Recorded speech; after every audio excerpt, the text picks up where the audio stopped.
अमिताभ अग्निहोत्री के साथ।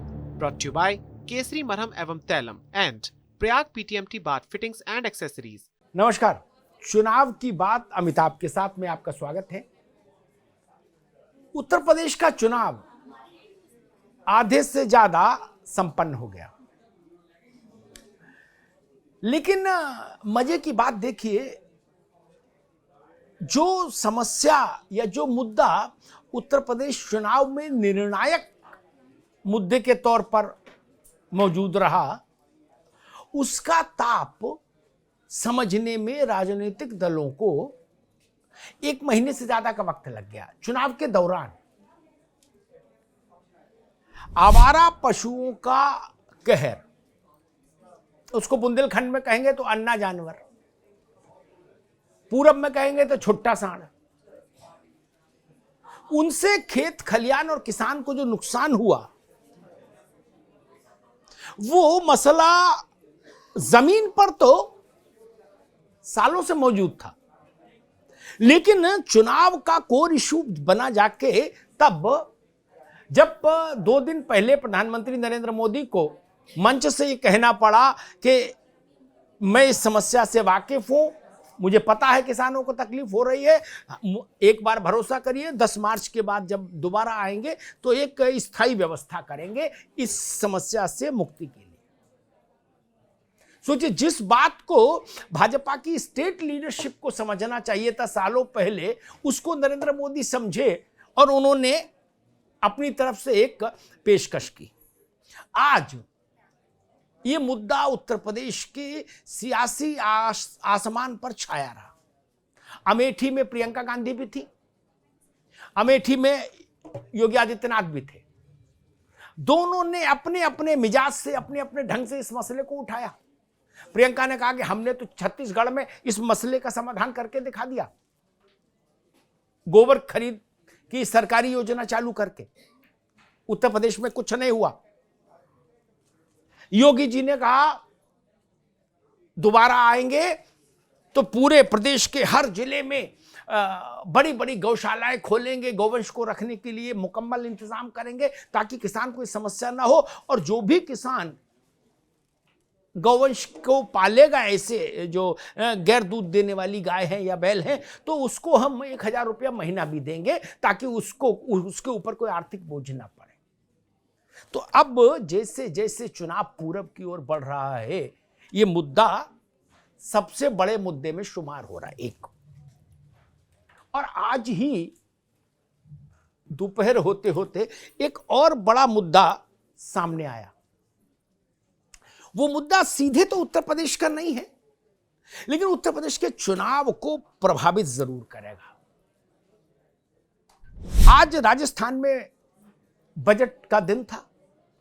मुख्यमंत्री अशोक गहलोत विधानसभा में बजट पेश कर रहे थे और उसमें उन्होंने एक प्रावधान किया जिसकी घोषणा की कि राजस्थान में सरकार राज्य कर्मचारियों के लिए पुरानी पेंशन योजना बहाल करने जा रही है।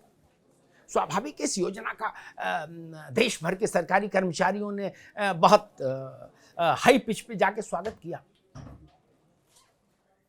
और कांग्रेस को इससे कम से कम एक गंभीरता मिली, उसकी बात में थोड़ा वजन आया। वरना प्रियंका गांधी जो ऐलान कर रही थी तमाम उत्तर प्रदेश के चुनाव में, लोग ये कहते थे जहां आपकी सरकार है वहां तो करके दिखाओ। अशोक गहलोत के इस ऐलान ने प्रियंका गांधी को थोड़ा सा उनके वचन में, उनके कहे में थोड़ा वजन दिया। आपको याद है, अखिलेश यादव इस पुरानी पेंशन के मसले को अपने घोषणा पत्र में लिखत पढ़त में शामिल कर चुके हैं और कोई सभा छोटी हो या बड़ी अखिलेश यादव नहीं छोड़ते जिसमें वो इस मसले को उठाएं नहीं और ये न कहें कि हमारी सरकार आएगी तो कर्मचारियों को पुरानी पेंशन देंगे। अब राजस्थान से जो बयार बही है, ये उत्तर प्रदेश की जमीन तक ना आए ऐसा संभव नहीं। 3 चरणों का चुनाव अभी बाकी है। 27 को वोट है, 3 मार्च को वोट है, 7 मार्च को वोट है। तो अब भारतीय जनता पार्टी को इस मसले पर कटघरे में खड़ा होना पड़ सकता है फिर से। और कांग्रेस और समाजवादी पार्टी दोनों अपने को सरकारी कर्मचारियों का सच्चा हितैषी बताते हुए पुरानी पेंशन को लेके वादे कर सकती हैं। भाजपा की मुश्किल यह है कि वो पेंशन के मसले पर मौन रहती है, और अन्ना पशु जैसा मसला पेंशन का भी है। ये मुद्दा भी आप सरकारी कर्मचारियों से बात करिए तो उनको कोई तर्क वितर्क समझ नहीं आता। वो इस बात को लेकर प्रतिबद्ध हैं कि उन्हें पुरानी पेंशन का विकल्प मिलना ही चाहिए।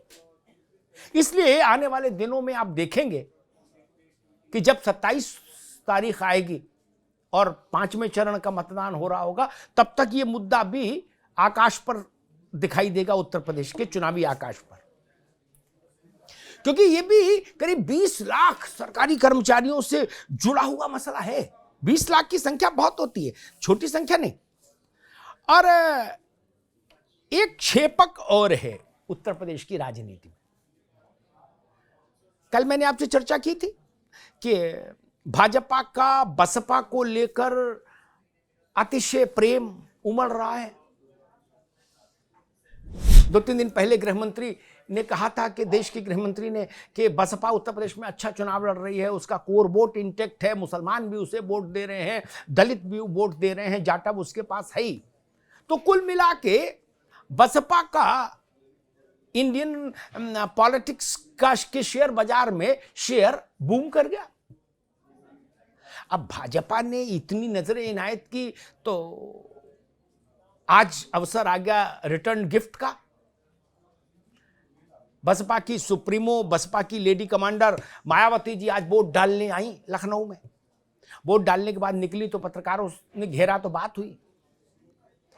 तो बहन जी ने भी अमित शाह को शुक्रिया कहने में देर नहीं की, और उन्होंने कहा ये अमित शाह जी की महानता है कि उन्होंने बसपा के लिए ऐसा ऐसा अच्छी बातें कही, और ये कहा कि बसपा का वोट बैंक इंटैक्ट है, वो बिखरा नहीं है। और मायावती ने इसके साथ एक बात और कह डाली।